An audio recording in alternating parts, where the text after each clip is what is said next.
Welcome back to Windows and Mirrors, a podcast produced by the Division of Equity and Inclusion. In this episode, we have William Jackson, a fourth-year media studies major who is a veteran that served in the military in the 101st Airborne. In today's episode, William talks about his time in Iraq, his time back home, and the difficulties he has faced on and off the battlefield. This is his story.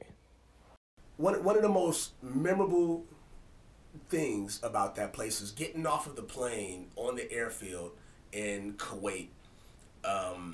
We're talking about 120 degrees dry heat. And not like height of the day heat. We're talking about like 10 o'clock in the morning heat, where the sun isn't even directly over you. So there's the type of heat where you can't keep muscle or fat on you. It'll just melt off.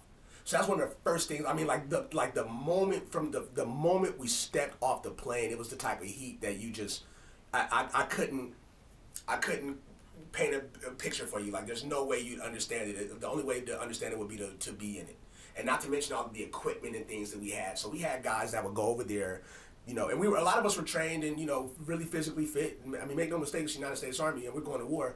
But we would get off the plane, and I think at the time I was maybe 170 pounds, soaking wet with boots on. You give it a month or two, and I don't care what you're eating. Nobody's doing push-ups or doing any type of running over there at that point in time. Maybe they are now, but you would drop to 155 pounds in less than a month. It was ridiculous. Dang. Yeah. And then, so after you got kind of like dropped off and you kind of like realized like where you're at, did you have like any kind of second guesses or not second guesses, but kind of just like thoughts of like why you're here? And definitely. Oh my God. Definitely. Well, I mean, in the infantry in particular, because, I think the idea of, jumping out of airplanes and, and defending the country against bad guys, it's a fantasy almost to a degree, right? Where I think a lot of young kids, when we were young, we think about, cops and robbers, army, and things like that. But, yeah, once you get over there, right, like the minute the enemy shoots back. So, I like that. If that doesn't give you cause for pause, then I don't know what will. It's definitely not as glamorous and as you see in the movies, and the conditions, especially when you start to question, why we're doing some of the stuff that we're doing, right? Because a lot of the conflicts that we found ourselves in weren't Al Qaeda related. I think there was the people there.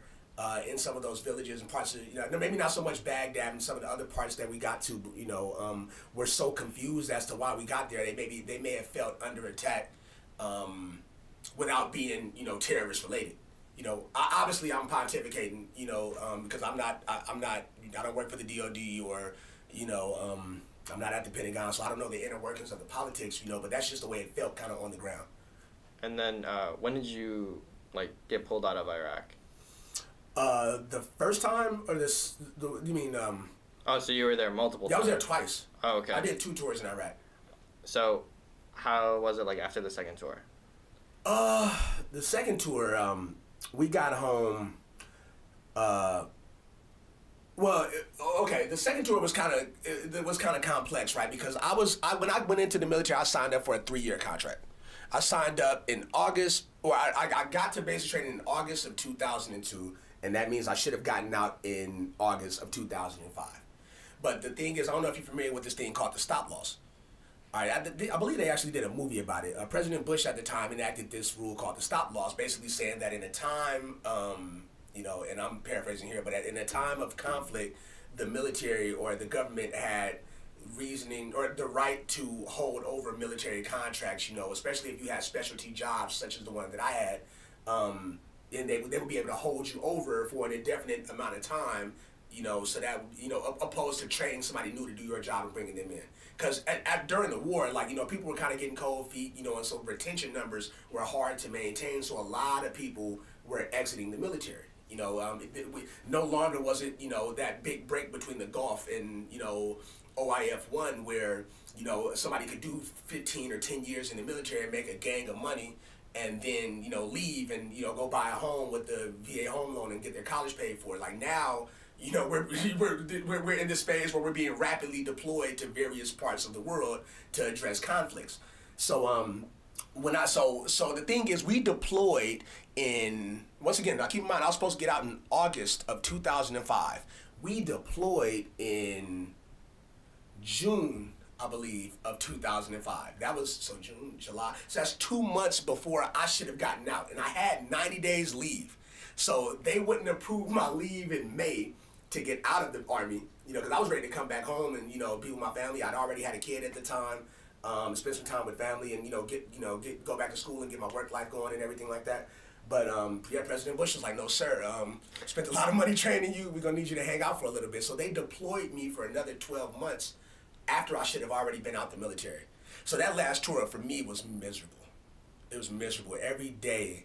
It was just drama filled. That was one of the worst periods in Iraq, in the area, during the time in which I was there, especially with the unit that I was with. After you got out, like, what was like one of the first things you did? Oh man, yeah, sleep, eat. Sleep, eat. Sleep, eat, man. Yeah, like yeah, I remember me and a bunch of buddies, we go, like, you know how you go bar hopping? I don't know if you've ever been bar hopping, but we went fast food hopping first day out. Oh really? Yeah, we're talking about like Taco Bell, Burger King, Carl's Jr., Arby's, McDonald's, right? Like, it was bananas. I think a lot of us gained a bunch of weight, and but that I remember throwing up, like just. We weren't accustomed to, spending that much time away from home and then eating all of that processed food. It really did a number on the stomach. Seriously, man. Yeah. So going through something as traumatic as what we experienced, because a lot of in my unit in particular, a lot of guys just didn't make it back, and we think about them often, but so. There was such unfamiliar territory that the government and our units didn't really help us decompress. So a lot of us kind of did it on our own through drugs, alcohol, and various other vices. So when we came back, it was all right, hey, you're home, here's your family, thank you for your service, take it easy. Okay. So that was kind of that. So reintegrating back into society was kind of tough. There's like this perspective that you were mentioning before that. People call you baby killers and like other names. Like for someone who was in those areas like Afghanistan and like Iraq, could you explain kind of like basically the whole process like while you were there? Because a lot of people think that like the military knows why they're there. Like the troops know why they're there. Oh, we don't have a clue. Like I told you earlier, like we don't. The misconceptions are crazy, right? Like so you take somebody like me. Right, and there are a lot of people like me all throughout the country. Many of whom, single parent households. Young men and women. Having to assist in holding down a home at a very early age. Not much of a support channel, right? So you take a kid, from North Oakland, and you say, all right, hey, we're going to give you $15,000 signing bonus, to go into the military where you get to, travel the world and and do a bunch of cool stuff. And which most of which definitely is true. Like I don't fault my recruiters for anything. Like they didn't lie to me, and I also had a lot of information going in. But it's just I'm so far removed from the process. I'm just the cog that makes the wheel turn.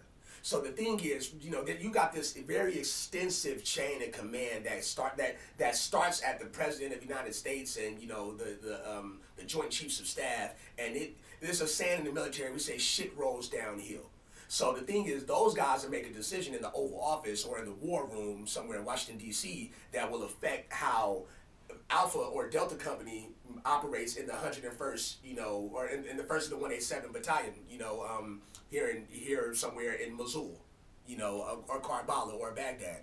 And so the thing is, there are a lot of instances where we would be out there, given some instruction to look for a vehicle and we would not have a clue why. Or we would be asked to guard a pipeline even in some instances, and we would not have a clue why. And another thing too, what I don't think people account for is while domestically, family members and friends are watching CNN and Fox News and MSNBC, we don't have those feeds over there, right? So they're telling you they're pontificating, telling you what they think we're doing, and we don't have a clue as to what we're doing. And then when we get it on the phone, on the satellite phone, the once a month when we get an opportunity to call our family, it's like, oh my God, what are you guys doing over there? We heard 800 people got killed, you know, it's like, no, like there was a firefight, you know, and like one guy got grazed. And it's just, it's fascinating, like it really is. But what I will say is that there seems to be two sects of the population, right? Like there are some areas where I go where there's a tremendous amount of respect and adoration for the military, you know, and military personnel and people who serve. And then there are other people, you know, that may not have the entire scope, you know, like, I mean, primarily college campuses, you know, that are like, oh, you're a baby killer. Like, why'd you go into the military with no concept, you know? So that's just kind of how that works. I mean, like, I don't want to. It's not. Let me digress for a second. It's not as pervasive as it was during Vietnam. It's not. But I've definitely had some outings where, you know, people weren't happy to be around military personnel. You know.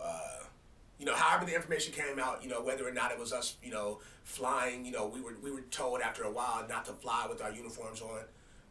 Because there was a period in time where, you know, flying with your uniform on would give you expedited,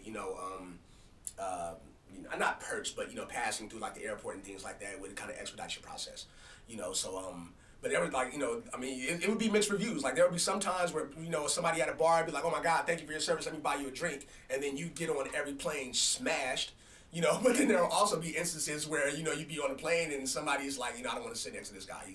You know, can I get another seat? That's a thing. So, so a lot of veterans that around that time period in which I served, you know, became really reluctant to let people know. You know, that's something that we, you know, some people are really proud of their, me, myself, I'm definitely proud of, you know, what I've accomplished and, you know, the places that I've been and, you know, the groups that I've been associated with, you know, but I'm kind of reluctant to kind of put the veteran thing out there, you know, in terms of our role and our responsibility over there. Like one minute it's the hearts and minds, you know, you want to secure the hearts and minds of the people and just kind of, we didn't know if we were giving them democracy or we didn't know if we were helping them build infrastructure or remove a dictator, you know. But when somebody shoots at you, all bets are off. Everything kind of goes out the window, you know. So it's just one of those really complex things. I think in this in a setting where people may or may not know who has served and to what extent that person has served, you know, the liberties in which, you know, they say certain things can be really offensive, right? So understand that, you know, there's a large segment of the population that has served to some capacity. And at the end of the day, they're just people, you know, their decision or their political affiliations a lot of times don't have anything to do with their service, you know. So just, you know, I would implore people to be respectful of people who have served, you know, and not draw conclusions, you know, as to, you know, who those people are and what they did during their service. We here at the Division want to thank all veterans for their service. This has been another episode of Windows and Mirrors. I am your host, Gabriel Gonzalez, and thanks for listening.